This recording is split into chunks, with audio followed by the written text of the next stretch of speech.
পরের দিন সকালবেলা সংযুক্তা অহনার সঙ্গে রেডি হয়ে বেরিয়ে পড়ে। গাড়িতে আসার পর সে দেখতে পায় অহনার সেই দুই বান্ধবীও তাদের সঙ্গে যাচ্ছে। এরপর তারা চারজন একই সঙ্গে গাড়িতে বসে পড়ে। অহনা গাড়ি ড্রাইভ করছিল। এমন সময় সে বলে ওঠে, সংযুক্তা, তুমি এত চুপচাপ হয়ে আছো কেন? কিছু কথা বলো। আচ্ছা বলো তো, তুমি গাড়ি ড্রাইভ করতে পারো? আরে বাবা, আমিও না সব ভুলে যাই। তুমি তো হয়তো এসব কিছুই পারো না। না, আমি গাড়ি ড্রাইভ করতে পারি না। তুমি ঠিকই বলেছো দিদি, কখনো গাড়ি ড্রাইভ করার প্রয়োজনই হয়নি। আমার বাবার গাড়ি ড্রাইভার রাখার মতো ক্ষমতা আছে তো, শুধু শুধু নিজেরা কেন ড্রাইভ করব? সংযুক্তার কথায় অহনার দুই বান্ধবী হাসতে শুরু করে, কিন্তু অহনা মনে মনে রেগে যায়। এরপর সে একটার পর একটা সংযুক্তাকে কথা শোনাতে থাকে এবং তাকে অপমান করতে থাকে। তার দুই বান্ধবীও তার সঙ্গে সাথ দিচ্ছিল। প্রায় ঘন্টা দুই পর তারা একটি নদীর ধারে এসে উপস্থিত হয়। সেখানে নেমে রীতা সংযুক্তাকে বলে সংযুক্তা, এই জায়গাটা তোমার কেমন লাগলো? সত্যি জায়গাটা খুব সুন্দর। আমি এখানে কখনোই আসিনি, এবার এসে খুব ভালো লাগছে। আমি জানি তুমি এখানে কখনোই আসোনি। তোমার স্বামী তো বিয়ের পর তোমাকে কোথাও বেড়াতেই নিয়ে যায়নি, তাই আমরা সবাই মিলে ভাবলাম তোমাকে আমরা বেড়াতে নিয়ে যাই। কি বলিস তোরা?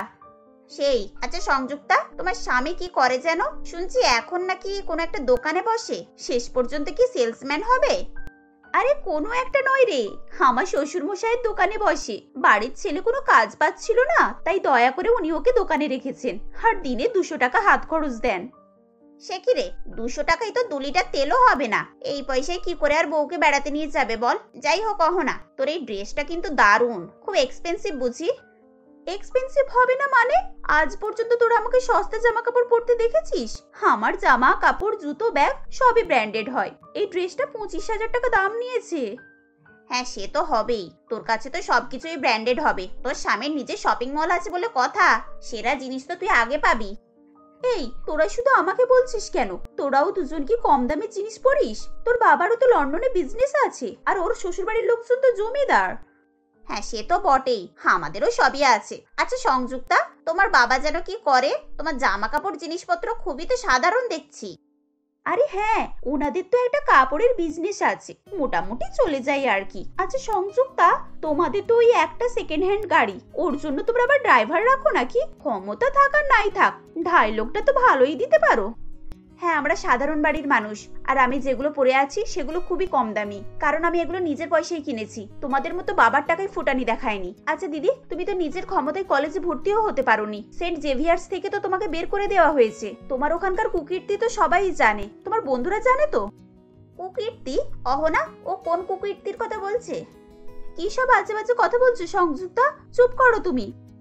আরে আরে, আমাকে এভাবে চুপ করাচ্ছ কেন? তোমার বন্ধুরা যখন তোমার ব্যাপারে এত কিছু জানে, তাহলে এটাও নিশ্চয়ই জানে যে তুমি ওই কলেজের একটা ছেলের সঙ্গে মুখ কালো করে বেরিয়েছিলে, হসপিটাল পর্যন্ত তোমাকে যেতে হয়েছে। এসব খবর তোমার বন্ধুরা জানে না? সংযুক্তার কথায় অহনার চোখ মুখ লাল হয়ে যায়। সে বারবার সংযুক্তাকে চুপ করাতে থাকে, কিন্তু সংযুক্তা বলেই চলেছিল, শোনো তোমরা, কলেজে সবাই যখন দিদির কুকীর্তির কথা জানতে পারলো, তখন ওরা সবাই মিলে দিদির নামে প্রিন্সিপালের কাছে নালিশ করলো। ওরা বুঝতে পেরেছিল যে এই মেয়ে কলেজের পরিবেশকে নষ্ট করছে। সব গার্জেনরা পর্যন্ত রেগে গিয়েছিল, তারাও তো আন্দোলনে নেমেছিল, এমনকি তাদের মেয়েদেরকে কলেজ থেকে ছাড়িয়েও নিচ্ছিল। শেষে এনাকে যখন কলেজ থেকে রাস্টিকেট করে দেওয়া হলো, তারপরে তো তারা আন্দোলনটা থামালো। সে কি, আমরা তো এসব কিছুই জানি না। হ্যাঁ রে অহনা, এসব সত্যি? তুই তো আমাদেরকে এ ব্যাপারে কোনোদিন কিছু বলিসনি। সত্যি সত্যি তুই এত বড় কাণ্ড ঘটিয়েছিস? ওসব মিথ্যে বলছে, এরকম কিছুই হয়নি। দিদি, আর কেন শাক দিয়ে মাছ ঢাকার চেষ্টা করছো বলো তো? এসবের প্রমাণও কিন্তু আমার কাছে আছে।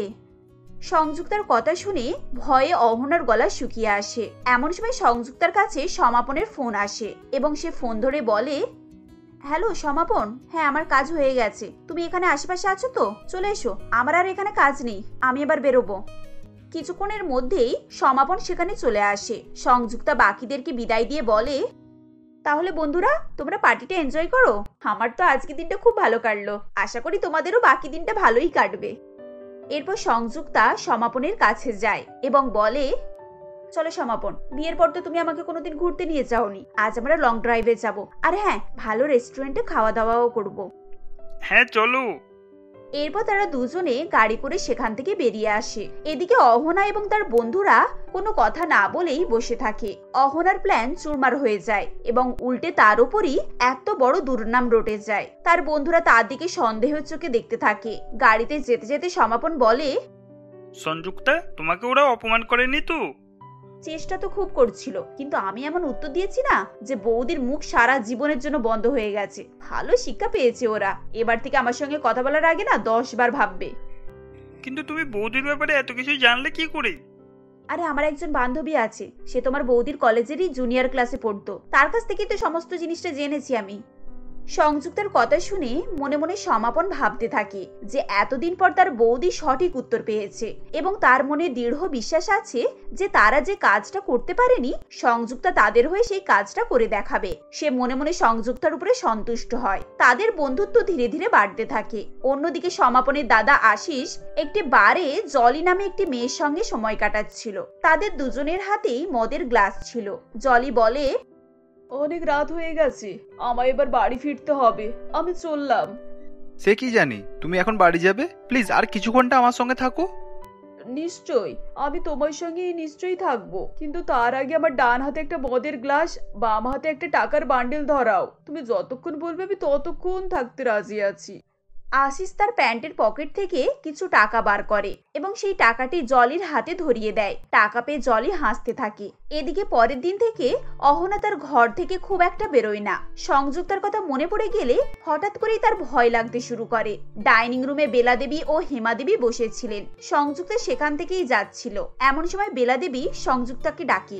সংযুক্তাকে ডেকে বলেন, সংযুক্তা, সকাল থেকে চা খাইনি, ভালো করে একটু চা করে আনো তো। হ্যাঁ জেঠিমা, এক্ষুনি আনছি।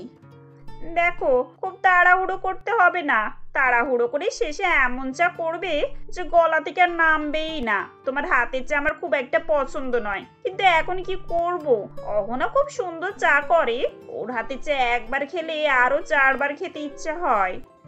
ও আচ্ছা, এতে সমস্যার কি আছে? আপনি দিদিকে দিয়েই চাটা বানান না। একবার খেলে 4 বার খেতে ইচ্ছা হবে। আর আমারও তো সময় নেই, আমি চললাম। সংযুক্তা, বললাম তো আমার সময় নেই। জান না, আপনার বৌমা তো এমনিতেই কোনো বাড়ির কাজ করে না। আজ না হয় আপনাকে একটু চা করে দেবে। এই বলে সংযুক্তা সেখান থেকে চলে যায়। হেমা দেবী মনে মনে খুবই খুশি হন এবং বলেন, ঠিক হয়েছে, আমার সঙ্গে সারা জীবনে এমন ব্যবহার করেছে বলে আমার বৌমাকেও এরকম দাবিয়ে রাখতে চাইছে। সংযুক্তা একদম ঠিক উত্তর দিয়েছে। এতদিন পর চোখের মুখে নুন পড়েছে। যাক, এবার একটু শান্তি হলো। কিছুক্ষণ পর বেলা দেবী অহনার ঘরে এসে দেখেন অহনা মাথা নিচু করে বসে আছে। কাছে এসে তিনি বলেন, কি ব্যাপার অহনা, তুমি এরকম মাথা নিচু করে এখানে বসে আছো কেন? তোমার শরীরটা খারাপ নাকি? আমার শরীর ভালো আছে মা, কিন্তু আমার মুডটা এখন অফ। কি আর বলবো, সংযুক্ত সারাদিন বাড়িতে পড়ে থাকে, ওর মনটা খারাপ থাকে। তাই আমি ওর ভালো করার জন্য ওকে নিয়ে একটু পিকনিকে গিয়েছিলাম। উল্টে ও আমাকে আমার বান্ধবীদের কাছে অপমান করেছে, আমার নামে মিথ্যে কথা রটিয়েছে। এখন বলছে আপনাকে ও সব বলে আপনাকে আমার বিরুদ্ধে করে দেবে। আচ্ছা, এই ব্যাপার। ও বললো আর তুমি শুনে নিলে? আমাকে কেউ কিছু বললে কি আমি তার কথা শুনে নেব? ওসব নিয়ে তুমি চিন্তা করো না। আমিও আজকাল দেখছি মেয়েটা খুব ফটফট করছে। একটা কথা বললে 10টা কথা শুনিয়ে দেয়। ওর ডানা এবার কাটতে হবে, বুঝলে? ডানা যখন কাটতেই হবে তাহলে অপেক্ষা করছেন কেন? সবার ইনসাল্ট করবে, তারপর আপনি কোনো পদক্ষেপ নেবেন? তা কেন? আমাকে 2 দিন সময় দাও, আমি সব কিছু ভেবে রেখেছি, বুঝলে? 2 দিন পর না ওই সংযুক্তার আমি 12টা বাজাবো। সোদপুর গ্রামে সুপর্ণা দেবীর নামকরা হোটেল ছিল, আর সেটা অন্নপূর্ণা বা প্রীতিভোজ নয়, 12 বাচ্চার মায়ের হোটেল নামেই বিখ্যাত ছিল। হোটেলের নাম শুনে প্রথমে সকলেই অবাক হতো, কিন্তু সেখান থেকে খাবার খেয়ে আসার পর খাবারের স্বাদ ও সুপর্ণা দেবীর ব্যবহারে সকলেই সন্তুষ্ট হয়ে যেত। আর এভাবে করেই ধীরে ধীরে সুপর্ণা দেবীর হোটেল আরও বিখ্যাত হয়ে যাচ্ছিল। এমনই একদিন প্রীতি ও জুলি নামের 2 বান্ধবী সুপর্ণা দেবীর 12 বাচ্চার হোটেলে খাবার খেতে বের হয়েছিল। তখন, এই তুই ঠিক বলছিস তো? মানে ওই 12 বাচ্চার হোটেলের খাবার ভালো হবে তো? না, আমার যেন নামটা শুনেই কেমন একটা খটকা লাগছে। না হলে বল, আমি বরং অন্য কোনো রেস্টুরেন্টে যাই। আরে বাবা, তুই এখন চল তো, আর আমি বলছি তো ভালো হবে। এখন তোর অত চিন্তা কিসের? আর তুই তো জানিস যে আমি ভালো সুস্বাদু খাবার ছাড়া কখনোই খাই না। হ্যাঁ সে জানি, কিন্তু এটা যেন কেমন একটা অদ্ভুত, যেখানে 12 বাচ্চার মা, নাম শুনে কেমন যেন আশ্রম বলেই মনে হচ্ছে।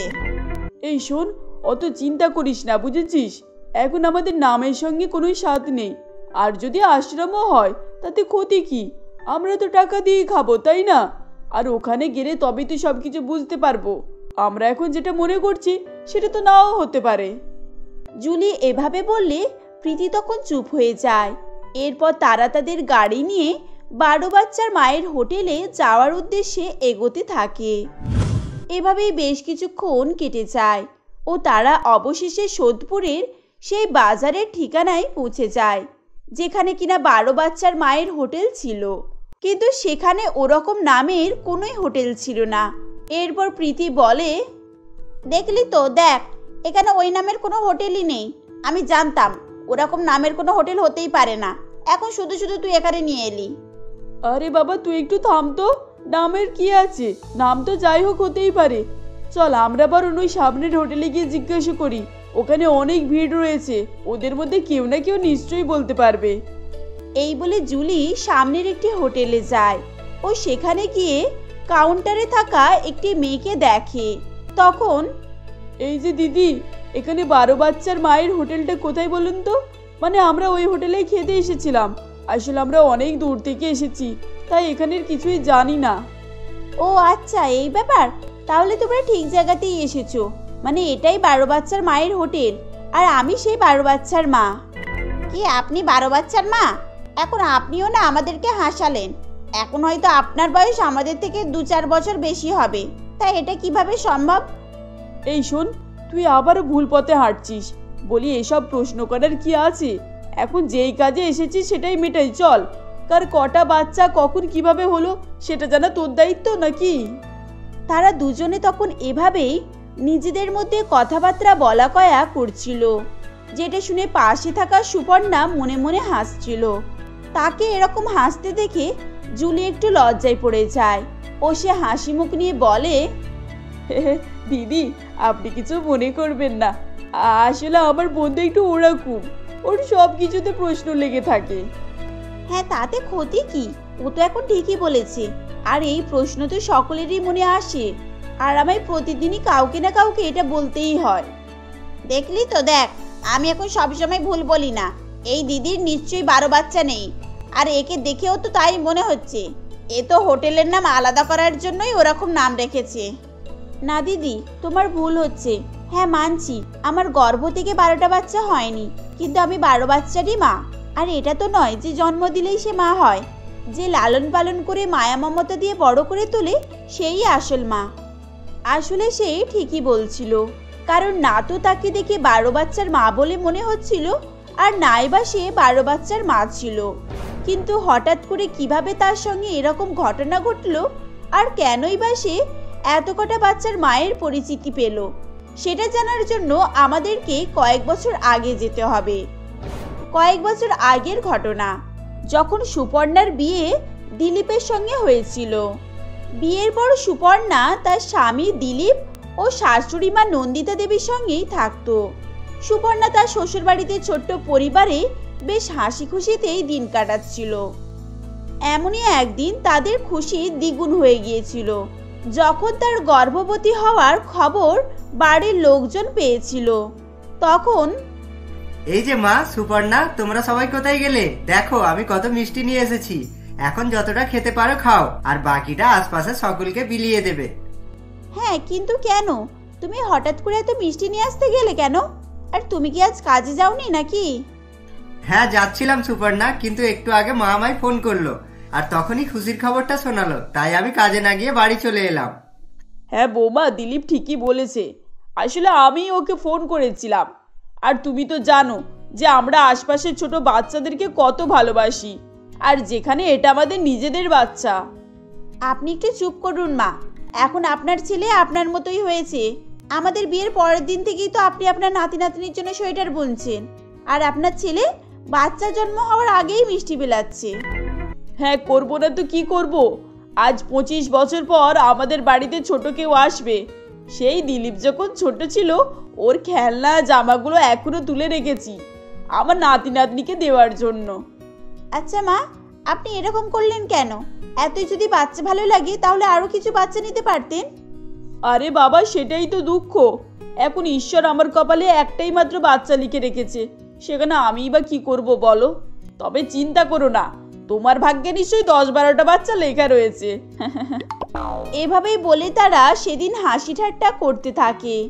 আসলে নন্দিতা দেবী খুবই রসিক প্রকৃতির মহিলা ছিল, আর সে সত্যি সত্যি তার নাতি নাতনির জন্য অনেক জামা কাপড় খেলনা তুলে রেখেছিল। এবং শুধু তাই নয়, সুপর্ণার গর্ভের বাচ্চা আসার পর থেকে তাকে কোনো কাজকামও করতে দিত না, আর এতে করে সুপর্ণাও বেশ হাসি খুশি ছিল। এভাবে বেশ কয়েক মাস চলতে থাকে, কিন্তু এমনই একদিন তাদের খুশি বিলীন হয়ে যায়।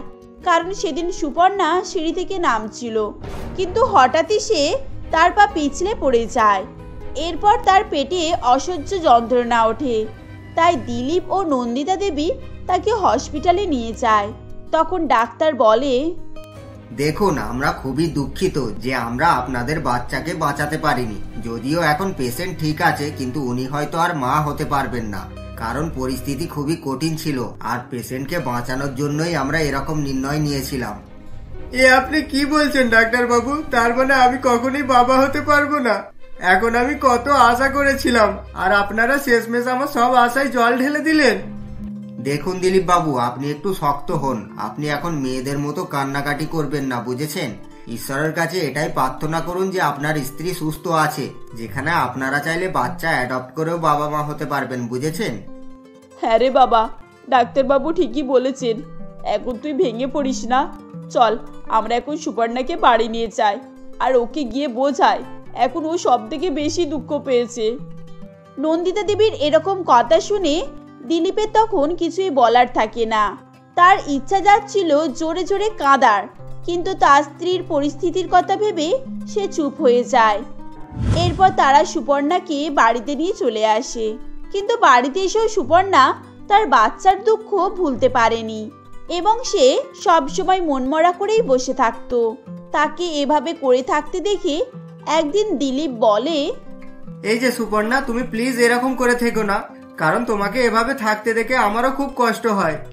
হ্যাঁ দিলীপ, সে আমি জানি, কিন্তু আমি কিভাবে মনকে বোঝাবো বলো, যেখানে আমি আমার চোখের সামনে আমার মৃত বাচ্চাকে নিয়ে যেতে দেখেছি। হ্যাঁ রে মা, সে আমরাও জানি, কিন্তু এখন আমাদেরকেও তো বাঁচতে হবে, নাকি আমরা সকলে বাচ্চার দুঃখে খাওয়া দাওয়া না করেই মারা যাব? তা তুমি বরং ওটাকে একটা খারাপ স্বপ্ন ভেবে ভুলে যাও, আর আবারও জীবনযাপন শুরু করো। না মা, আমি পারবো না। একদিন আপনি আমায় অনেক বাচ্চা নেওয়ার কথা বলেছিলেন, আর এখন আমি কিভাবে আমার কোল শূন্য করে নিয়ে বাঁচবো, এটা আপনিই বলুন। সুপর্ণার কথায় তখন কারোরই কাছে কোনো উত্তর থাকে না।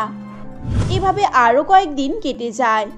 এমনই একদিন দিলীপ একটি অনাথ আশ্রম খুঁজে পায়, যেখানে কিনা কয়েকটি বাচ্চা ছিল, আর অনাথ আশ্রমের মালিক মারা যাওয়ায় সেগুলো অ্যাডাপ্টের জন্য বিজ্ঞাপন দিয়েছিল। তাই দিলীপ আর দেরি না করে সুপর্ণাকে নিয়ে সেখানে যায়, এবং গিয়ে দেখে সেখানে বিভিন্ন বয়সী 12টি মেয়ে রয়েছে। যেটা দেখে সুপর্ণা বলে, হে ঈশ্বর, এ কি অবস্থা! যেখানে আমি একটা বাচ্চার জন্য সারাদিন কেঁদে কাটিয়ে দিচ্ছি, সেখানে এই 12টা বাচ্চা অনাথ হয়ে রয়েছে। হ্যাঁ সুপর্ণা, রয়েছে, কারণ পৃথিবীতে এমনও মানুষ আছে যারা কিনা বাচ্চারা লালন পালন করতে পারে না এবং তাদেরকে রাস্তায় ছেড়ে দিয়ে চলে যায়, আর তারাই এভাবে অনাথ আশ্রমে তাদের জীবনটা কাটিয়ে দেয়। তা ওসব কথা এখন বাদ দাও, তোমার এদের মধ্যে কাকে পছন্দ বলো, তাকেই নিয়ে আমরা বাড়িতে যাব। না দিলীপ, আমি এদের মধ্যে কাউকেই রেখে যাব না, সকলকেই নিয়ে যাব, কারণ বাচ্চা না থাকার কষ্ট আমি বুঝি। আর যখন ঈশ্বর আমায় 12টা বাচ্চা দিয়েছেন, তাহলে সেই সুযোগ আমি কখনোই হাতছাড়া করব না। যাব বাবা, এ আবার এক নতুন ঝামেলায় পড়লাম। এখন একে না নিয়ে এলেই ভালো হতো, এ তো এখানে এসে সকলকেই নিয়ে যাবে বলছে। কি হলো দিলীপ, তুমি কিছু বলছো না কেন? তুমি একবার এই বাচ্চাদের দিকে দেখো, এরা কেমন সকলেই করুণভাবে তাকিয়ে আছে। এখন আমি এদের মধ্যে কাকে বাদ দেব, যেখানে এরা সকলেই অনাথ? আচ্ছা ঠিক আছে, তবে নিয়ে চলো, এখন মা বাড়িতে একাই আছেন। দিলীপ এভাবেই বলে তখন সেই 12টি বাচ্চাকে নিয়ে সেখান থেকে বাড়ি চলে আসে। কিন্তু বাড়িতে 12টা বাচ্চা নিয়ে এসেছে দেখে নন্দিতা দেবীর মোটেও ভালো লাগে না। কিন্তু সুপর্ণার মুখের হাসি দেখে সেও কিছু বলতে পারে না, কারণ সুপর্ণা অনেকদিন পর আজ প্রথমবার হেসেছিল। এরপর তারা সেই বাচ্চাগুলোকে নিয়ে থাকতে শুরু করে। কিন্তু দিলীপের ফ্যাক্টরির স্যালারি একই ছিল, আর তাদের সংসার বাড়ায় তাদের আর্থিক পরিস্থিতি খারাপ হয়ে ওঠে। তাই একদিন দিলীপ তার মাকে বলে, এই যে মা, শুনছো? আমি এখন কি করব কিছুই ভেবে পাচ্ছি না। 12টা বাচ্চা আসার পর হঠাৎ করেই আমাদের সংসার অনেকটা বেড়ে গিয়েছে। হ্যাঁ রে বাবা, সে আমিও বুঝতে পারছি। এখন যদি সুপর্ণা এই বাড়িটাকে 12 বাচ্চার হোটেল বানায়, তাহলে সেখানে আমি বা কি করব বল? আমি তো প্রথম থেকেই অখুশি ছিলাম। তারা যখন কথাবার্তা বলছিল ঠিক সেই সময় সেখানে সুপর্ণা আসে। ও সে এসে বলে, এই যে দিলীপ, মা তোমরা চিন্তা করো না, এখন ঈশ্বর যখন আমাদের বাড়িতে 12 জনকে পাঠিয়েছেন, তাহলে নিশ্চয় ওদের খাবারও পাঠাবেন। আর মা, আপনি কি বলছিলেন? 12 বাচ্চার হোটেল, তাই তো? হ্যাঁ, হোটেল না তো কি? আমাদের এখনো কজনের পরিবার তুমি ভেবে দেখেছো? এটা যোগ করলে কোনো হোটেলের থেকে কম নয়। হ্যাঁ মা, সে আমি জানি। তাই আমি ভাবছি কাল থেকে আমি সত্যি সত্যি একটা হোটেল খুলবো। আর আপনারা চিন্তা করবেন না, কারণ আমি ভালোই রান্না বান্না পারি। আর এখন যদি ঈশ্বর চান, তাহলে হোটেল চালিয়ে আমরা আমাদের সংসার ঠিক চালাতে পারবো। সুপর্ণা এভাবেই বলে সেদিন হোটেল খোলার সিদ্ধান্ত নেয়। এরপর পরের দিন থেকেই সে সত্যি সত্যি হোটেল খোলে, এবং ঈশ্বরের কৃপায় কয়েকদিনের মধ্যেই তার হোটেলের খ্যাতি ছড়িয়ে পড়ে। এবং সেই হোটেলের কোনো নাম না থাকায় লোকে সেটিকে 12 বাচ্চার মায়ের হোটেল বলেই ডাকতো। আর আজ সেখানে প্রীতি ও জুলি এসেছিল, আর তারা তার ঘটনা শুনে সুপর্ণা দেবীর প্রতি খুবই প্রভাবিত হয় এবং তার সহনশীলতার জন্য তাকে কুর্নিশ জানায়। আর এটা শুধু তারাই নয়, ওখানে আগত সকলেই করত, যেটা শুনে সুপর্ণা ও তার পরিবারের সকলেরই গর্বে বুক ফুলে উঠত। আর এভাবেই সুপর্ণা তার 12 বাচ্চার পরিবারকে নিয়ে হাসি খুশিতে বসবাস করতে থাকে।